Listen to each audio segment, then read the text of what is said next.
Connaissance, recherche, sciences, mathématiques, théorie, physique, philosophie, conférences, archéologie, nature.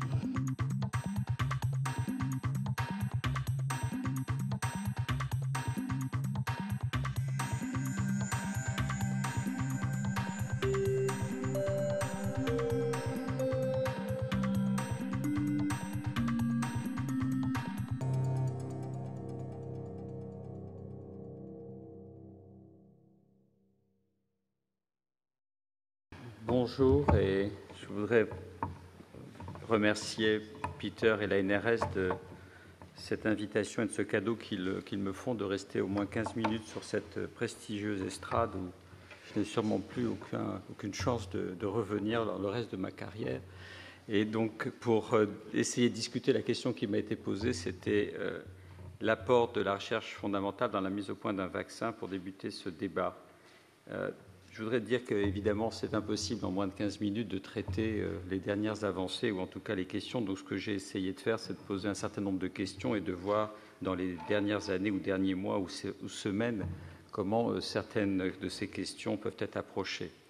Je dirais aussi que la problématique du vaccin dépasse la recherche fondamentale et que je ne séparerai pas, même si on s'est focalisé sur la recherche fondamentale, la recherche clinique, les recherches en sciences sociales et même la communication dans la mise au point d'un vaccin, parce que qu'est-ce que nous pourrions faire d'un vaccin qui ne serait pas accepté par une population ou si les politiques ne mettaient pas les moyens pour le diffuser à un moment donné à large échelle. Donc je pense que dans la discussion, ces problématiques reviendront. J'aime bien débuter par cette citation de notre collègue Mike Michael à Londres, qui très clairement pose le problème que nous avons. La recherche en vaccinologie a été évidemment une recherche empirique. La preuve de concept d'un vaccin, c'est d'essayer de mimer ce qui se passe dans une infection naturelle, dont on guérit naturellement, et que le vaccin essaie de reproduire. Et on n'est pas forcément toujours obligé de comprendre comment il reproduit l'infection naturelle, mais on a des arguments pour penser que ça protège, même modérément, mais ça protège et ça a un effet sur l'épidémie. Le problème de la vaccinologie dans le domaine du VIH, c'est que nous n'avons pas de preuve de concept de la protection ou de preuve de concept de l'élimination de ce virus, puisque personne, une fois infecté, n'a éliminé le virus. Et donc, on est obligé, avec cette infection, de revenir et de poser la vaccinologie en d'autres termes, c'est-à-dire d'essayer de comprendre les mécanismes intégrés d'une réponse immunitaire, et par mécanisme intégré, c'est-à-dire tout ce qui se passe au niveau de l'organisme dans les interactions entre le virus et l'hôte à partir de l'entrée du virus dans l'organisme. Et donc le meilleur vaccin sera vraisemblablement un vaccin qui est capable de développer, d'induire cette approche intégrée, bien que l'on ne sache pas, dans ce qui est marqué dans les composants du système immunitaire, lequel de ceux-ci sera important. Et notre hypothèse aujourd'hui, c'est qu'évidemment, tous doivent être importants, mais on ne sait évidemment pas aujourd'hui comment les induire. Alors, cette liste n'est pas exhaustive de l'ensemble des défis que nous avons pour mettre au point un vaccin. Il est habituel de dire que nous n'avons pas de corrélat de protection. Ce n'est pas si clair, peut-être qu'on y reviendra. Il n'y a pas de corrélat qui nous démontre ou qui soit démontré comme étant protecteur contre l'infection. Mais il y a un certain nombre de situations cliniques, et donc c'est important de revenir à la clinique, dans lesquelles on peut contrôler ce virus et on peut le contrôler même sans traitement. Et donc on peut apprendre de ça. Il est évident qu'il faut faire face à la capacité du virus d'échapper à la réponse immunitaire, quelle que soit. On ne sait pas induire éventuellement des effecteurs de la réponse immunitaire capables de protéger l'entrée du virus au niveau des muqueuses. Il y a le réservoir qui s'installe dans les premières heures de l'infection, et on va en reparler. Et puis un certain autre obstacle politique et scientifique et financier. Et je citerai simplement le peu d'intérêt de l'industrie pharmaceutique dans l'investissement sur la mise au point d'un vaccin aussi risqué. Je crois que cette diapositive illustre en même temps le défi majeur et en même temps les avancées récentes sur l'infection par le VIH. En fait, il s'agit d'une infection expérimentale chez le macaque, peu importe. Et ce qu'on voit, c'est que dès les premières heures, par la biologie moléculaire très fine des cellules infectées, et vous voyez cette infection broadcasting, tous les points verts que vous voyez là, c'est le virus qui se diffuse de manière extrêmement rapide dans la muqueuse. Et en diffusant dans la muqueuse, il détruit en même temps la muqueuse et les effecteurs de la réponse immunitaire. Donc le premier défi, c'est qu'il faut intervenir là. Le deuxième défi, c'est On sait aujourd'hui comment le virus se propage de cellule en cellule.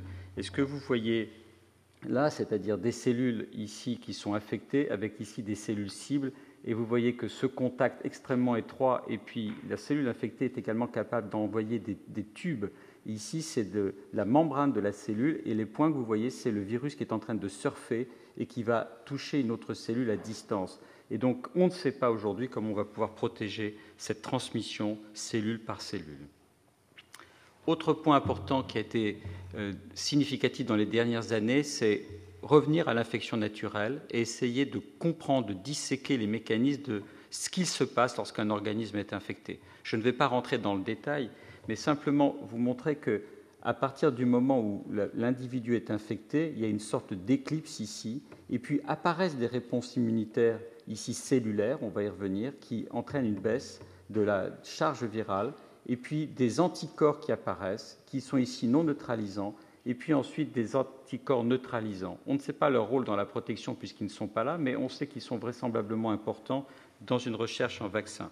On ne sait pas aujourd'hui induire ces réponses immunitaires ou mimer ces réponses immunitaires avec les candidats vaccins que nous avons. L'autre question qui se pose, on est déjà tellement préoccupé de mettre au point un vaccin qu'on ne se pose pas la question de la pérennité de ce vaccin. Imaginons qu'on vaccine une population, on vaccine un pays, une grande campagne de masse. On a vu ce qu'on a essayé avec la grippe, par exemple. Imaginons qu'on ait ce vaccin. On ne sait pas aujourd'hui si ce vaccin va permettre de protéger une population à long terme. Et ce que vous voyez ici dans cet article publié ce mois-ci, le mois dernier, c'est que lorsque l'on étudie le virus de personnes qui ont été infectées dans les années 80 et le virus de personnes qui ont été infectées dans la population générale, eh bien, ce virus perd la capacité d'être bloqué par ces fameux anticorps neutralisants. C'est-à-dire qu'au fur et à mesure de l'évolution de l'épidémie, le virus, au fur et à mesure lui-même, échappe à la réponse immunitaire progressivement. Donc, même si on avait induit ces anticorps neutralisants par un vaccin, eh bien, au bout de 5-10 ans, le virus qui arrive dans l'infection, dans l'épidémie, est différent. Alors, pour vous montrer les avancées récentes, on est au-delà de l'immunologie, on est dans des structures extrêmement compliquées d'approches par ordinateur, des approches de modélisation, de cristallographie. Ici, ce que vous voyez, c'est ce qu'on appelle un spike de l'enveloppe du virus. Et puis, vous avez ici tous les anticorps qui ont été identifiés et qui ciblent un certain nombre de l'enveloppe du virus. Et donc, tous ces anticorps font l'objet d'études, même si on ne sait pas les induire in vitro. Alors, je voudrais montrer comment des scientifiques, et de manière extrêmement élégante, nos collègues du NIH, ont essayé de dépasser ce problème et donc d'essayer de voir comment on peut induire des anticorps neutralisants. Si on ne peut pas les induire, on peut peut-être les fabriquer pour essayer de comprendre comment on les fabrique et surtout de les disséquer pour avoir leur structure. Et ils ont pris cette structure, qui est quand même une structure fabriquée au laboratoire, complètement un design d'ordinateur, et puis cette même structure que vous voyez là, ils l'ont stabilisée, peu importe, ils ont modifié les acides aminés, ils ont donc utilisé ce qu'on appelle des corps, et ils ont été dans le sang des patients, certains patients particuliers qui avaient développé des anticorps neutralisants, donc ils ont une réponse particulière, et avec ces corps, ils ont isolé les cellules B, les cellules du sang qui produisent ces anticorps, ils ont pris ces cellules B et ils les ont transformées comme une usine aussi à fabrication d'anticorps, puisque on a, avec ces cellules B, on sait comment ils ont fabriqué ces anticorps, et donc on a pu amplifier les gènes qui codent pour ces anticorps et fabriquer de nouveaux anticorps. Et je pense qu'une des avancées de l'année 2010, ça a été de montrer que certains de ces anticorps sont capables de neutraliser beaucoup des souches du virus circulant, et donc ce sont des anticorps cross-neutralisants. Et c'est sûrement une approche extraordinaire. Donc là, il y a l'association d'immunologistes, évidemment de personnes qui ont suivi ces patients, qui les ont identifiés, de cristallographes et de biologie structurale qui permet de répondre à une question biologique. Là, on était dans la partie anticorps. On a un autre problème avec le VIH, c'est la diversité globale du VIH. Est-ce qu'on aura un vaccin universel ? Et quand on utilise des séquences conservées des différentes souches virus, eh bien le virus mute, comme je vous l'ai montré, et en fait, il pourrait échapper à cette réponse. Alors, il y a une autre approche qui est aussi complètement issue d'ordinateurs et d'algorithmes d'ordinateurs, qui est de fabriquer de manière artificielle des séquences que l'on recombine et avec un cocktail de mosaïque, et puis on introduit toutes ces séquences qui sont en fait complètement artificielles, mais qui recouvrent l'ensemble des souches virales. Et donc, il y a des approches de ce type-là. Et donc, voilà encore des approches en dehors de l'immunologie ou de la virologie qui peuvent nous aider. Une fois qu'on a des inserts, qu'on a des vecteurs, qu'on a des vaccins, il faut essayer de comprendre comment on induit une réponse immunitaire et comment on est capable d'éduquer le système immunitaire à répondre à ce vaccin pour éventuellement protéger.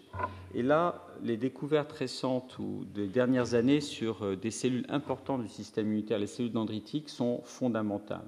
Ce que vous voyez là, c'est une cellule dendritique, vous voyez, qui embrasse complètement un lymphocyte. C'est cette cellule qui va ensuite éventuellement tuer une cellule infectée. Et vous voyez comment cette cellule dendritique est capable, c'est la même ici, d'entourer.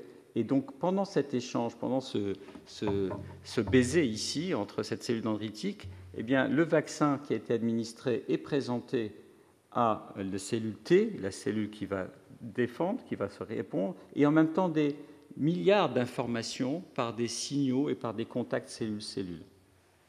Et certains groupes, notamment le groupe de Ralph Steinman, le groupe de Jacques Branchereau, qui dans les 10 dernières années ont fait des avancées majeures, ont montré que ces cellules dendritiques, il y a plusieurs familles.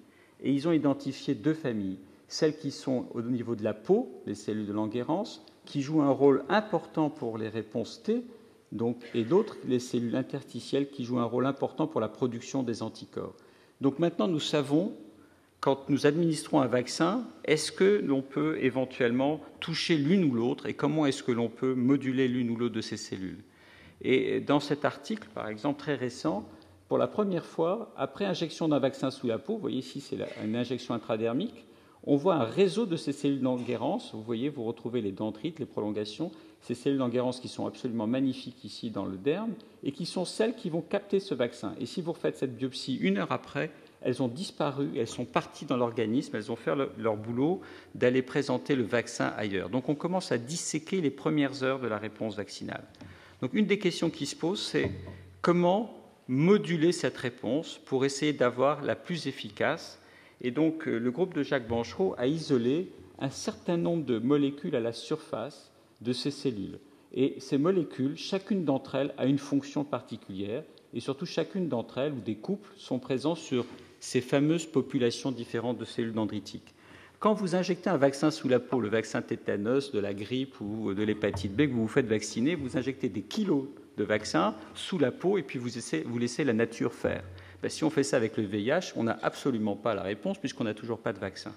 Et donc la question aujourd'hui, si je reviens à la première diapositive, de passer d'une approche d'empirique à une approche adaptée, c'est d'essayer, au lieu d'injecter des kilos, qui posent un problème, pour le système immunitaire ce sont des kilos, c'est d'injecter exactement ce qu'il faut de manière ciblée à la cellule dont on attend qu'elle puisse induire le signal pour induire une réponse ou anticorps ou cellulaire. Et c'est la démarche que nous avons prise à la NRS, juste pour terminer avec une diapositive de notre programme, où vous voyez, vous retrouvez ici ces récepteurs que je vous ai montrés, la cellule de Langerhans et d'autres, où on a associé ces mosaïques de peptides du VIH que je vous ai montrés, et on a ces anticorps pour faire ces vaccins du futur où l'on va administrer sous la peau en espérant ne pas toucher tout le système, des signaux positifs et négatifs, mais toucher éventuellement la cellule importante pour l'induction de la réponse. Alors, peut-être un des progrès importants, et je termine avec cette diapositive, un des progrès importants de ces dernières années, c'est évidemment les approches scientifiques, évidemment l'essai en Thaïlande, et je voudrais terminer avec ça aussi, puisque vous savez qu'en 2009, on a des résultats d'un essai qui montrent qu'au moins le concept de se protéger contre le VIH n'est pas totalement impossible, mais il faut admettre que même dans cet essai très prometteur, résultat modeste, aucun effet sur l'épidémie, mais on ne sait même pas comment expliquer le résultat que nous avons, puisqu'il n'y a aucune réponse immunitaire associée à cette protection, donc on est vraiment dans le noir.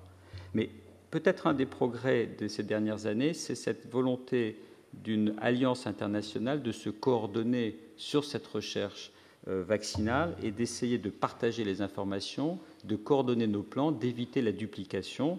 Et ce mois-ci, donc la semaine dernière, est publié les 10 ans qui viennent du plan stratégique de la Global Vaccine Enterprise, auquel près de 400 chercheurs ont participé et dont Peter Piot a dirigé la discussion et les débats.